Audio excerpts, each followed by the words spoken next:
So, kumusta mga kanoisy? Welcome back sa ating YouTube channel, Filipinoisy. So, ngayong araw, another update na naman tayo. Patungkulan naman muli ito sa WPS dating mahal, which is some kind, siguro to? Some kind good news para sa atin to. So, excited ako panoorin to. So, this video is from Nelb's Castle. So, meron itong pamagat na wala kami pake sa'yo, Mauning, China, iyak. Di nagpaalam ang Pilipinas. Ano ka, boss namin, manigas ka. Ganun talaga yung title. Grabe, nilagyan ng feelings yung title. So, yun. This video is from Melv's Castle. So, supportahan nyo yan. Original video in the description box below. Tapos, syempre, kung trip nyo ng mga ganitong reaction video may kasama kayo manood, huwag nyo na rin kalimutan supportahan yung YouTube channel natin, Filipinoisy. So, hindi na natin ito patatagalin pa. Simulan natin. Baka agawin pa ng China. Again, ang title ng video ito, Wala Kami Pakis Sa'yo, Mauning, China, iyak. Di nagpaalam ang Pilipinas. Ano ka, boss namin, manigas ka. So, yun, Melv's Castle, Filipinoisy. So, yeah, like, comment, share, subscribe. Filipinoisy, start. Foreign Ministry, direktang Ulit.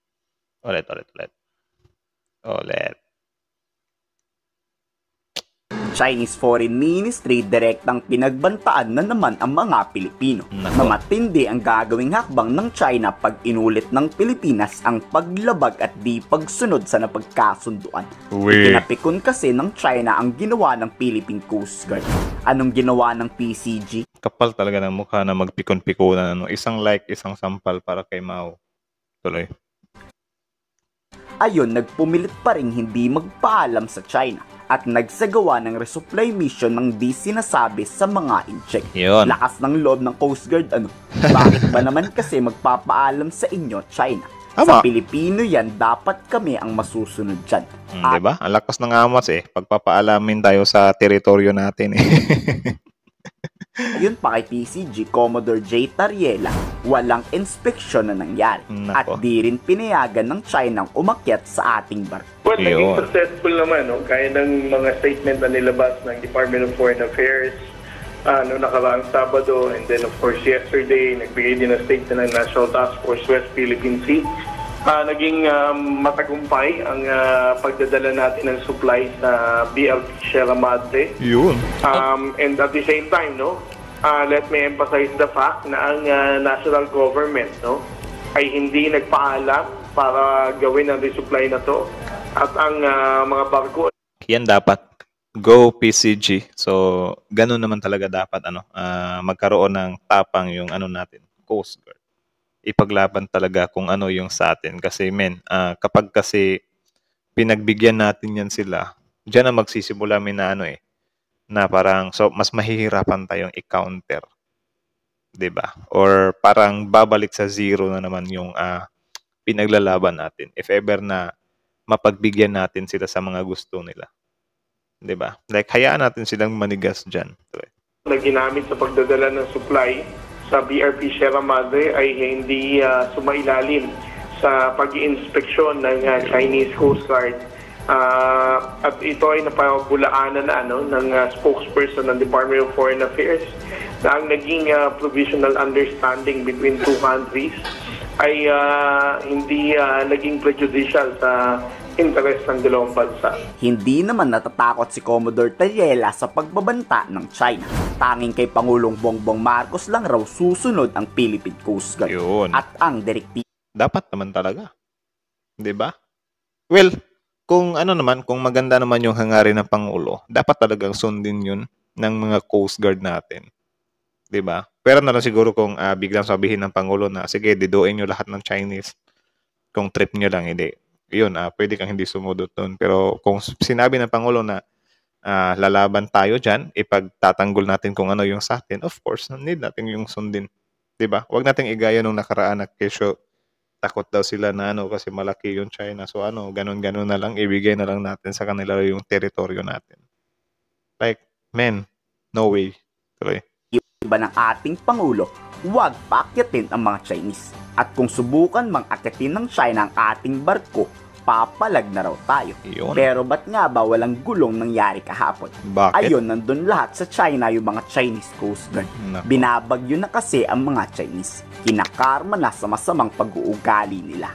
Grabe ano. So, yung bagyo pala dun sa China, parang mas pumapabor pa pala sa atin. Kasi yun, grabe na siguro min ano, if ever na halimbawa ganyan, binabagyo na sila dun. Tapos ang aatubagin pa rin nila yung mangharas dito sa West Philippine Sea. Grabe na talaga kung ganun man yung ano, yung tawag diyan, mga coast guard nila, 'di ba? Dapat doon sila fokusan nila yung mga Chinese doon, mga mamamayan nila, i-rescue nila. Hindi yung puro panggagahaman yung atupagin, 'di ba? Ika nga nila, kung kinarma tayo Pilipinas kasi binaha din naman tayo, kinarma din sila, 'di ba? Mas worse nga lang daw sa kanila kasi I think times 3 daw, times 3. Correct me if I'm wrong, yeah. Grabe na talaga kapag uunahin pa nila yung panggagahaman dito sa WPS kaysa sa mag-rescue ng mga kababayan nila. Grabe. Pagdating sa resupply operation, no? However, gaya na sinabi ko, ang naging agreement natin na yan ay hindi prejudicial sa interest ng ating bansa. Hindi tayo magpapaalam dahil Tama. we still assert our position tungkol sa ating exclusive economic zone. Yun. At ang BRP Sierra Madre ay nasa ayungin at sa ilalim ito ng ating exclusive economic zone. Yun, nice, Sa nice. di naniniwalang hindi tayo nagpaalam o baka raw binayaran na ang China, hindi totoo yan. Si Justice Secretary Antonio Carpio na ang nagkumpirma. Walang nangyaring pagpapaalam o pag-i-inform sa mga Chinese. Nako. O, diba? Kumpirmado na. Tapos sasabihin na naman ng mga bitter na sa kabila dyan, wala, puro lang naman kayo, puro lang naman kayo boker, whatever. Ayan. Tapos pag inaksyon na naman, ayan, puro naman kayo yabang, puro naman kayo. Grabe. Like, wala na talagang tama sa mga to eh. Himraw nagsagawa ng resupply mission ang PCG. Napahiya ang China akala siguro ng China susunod tayo sa kanila. Nako. Manigas kayo. Manigas kayo. Magandang nangyari. Yung unang RORE natin, yung the other day lang, hindi hininto ng China, no? Ang source ko sa ating gobyerno, hindi tayo nag-notify. We did not notify na magkakaroon tayo ng resupply mission, hindi tayo humingi ng permiso, hindi tayo in-inspect yung ating resupply ship. So, okay Nice. yun ang gusto natin. Diba? So, Lobang! sinusunod nila yung agreement with the DFA, no? Yung agreement between the DFA and the Ministry of Foreign Affairs of China during the bilateral meeting nila. So, magandang development ito. Siguro na napahiya yung China dahil the world is supporting us, so wala silang laban in terms of publicity. Wala talaga. Dito naman talaga natin dadaigan yung China sa publicity. Kaya sometimes, alam ko na kahit sino namang Pilipino nati-trigger tayo sa tuwing manghaharas yung China. Pero may mga strategy kasi yung may strategy na pinapatupad yung natin dito, yung Coast Guard, Navy natin, or yung plano ng gobyerno. Nilalagyan nila ng strategy yan. At isa na nga dyan yung sa publicity, yung sa tingin ng mga tao. 'Di ba? Doon natin lulugiin yung China, hindi sa way na parang one-on-one bakbakan agad. No, hindi ganun. ganito ngayon. So maganda ito. This is a good development. Malaking good news ito para sa AFP.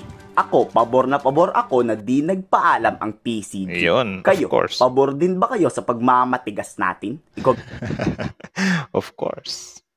So, yun, that is from Melbs Castle. So, supportahan nyo yan. Original video link in the description box below. Supportahan nyo rin yan. Subscribe nyo si Melbs Castle. Tapos, syempre, before you leave on our YouTube channel, huwag nyo na rin kalimutan supportahan yung YouTube channel natin, Filipino IC. So, like, comment, share, subscribe. So, yun. Tanong dito ni Melbs Castle, pabor ba kayo na hindi na magpaalam yung Philippine Navy? So, sagot natin dyan, tinatanong pa ba yan? Diba? Parang ing-ing lang kung teritoryo natin tapos tayo yung magpapaalam. Parang yan nangyayari yan sa totoong buhay. Like for example, yung kayuran ng niyog, 'di ba hinihiram yun ng kapitbahay?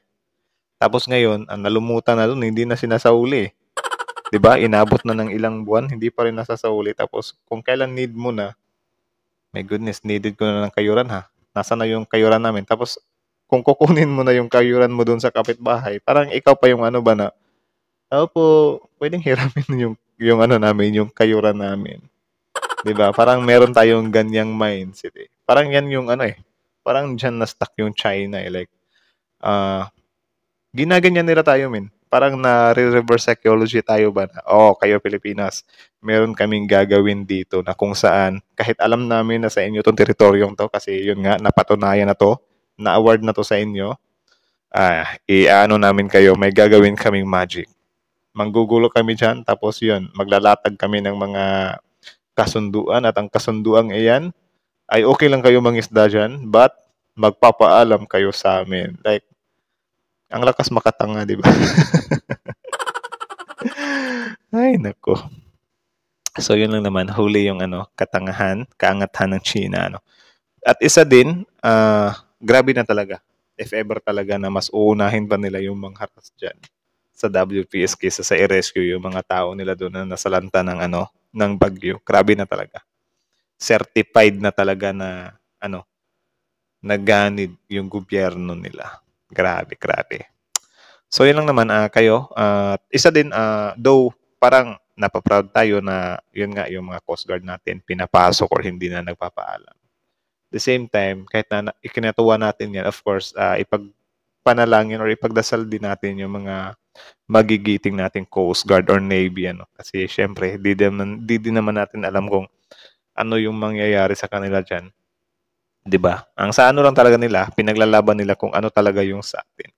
Which is nagpapasalamat tayo doon, 'di ba? So, I think hanggang dito na lang muna. So, again, comment down below your opinion. Tapos yun, Melbs Castle, Philippine Noises. So, yeah. Like, comment, share, subscribe to the Pinoy Seas.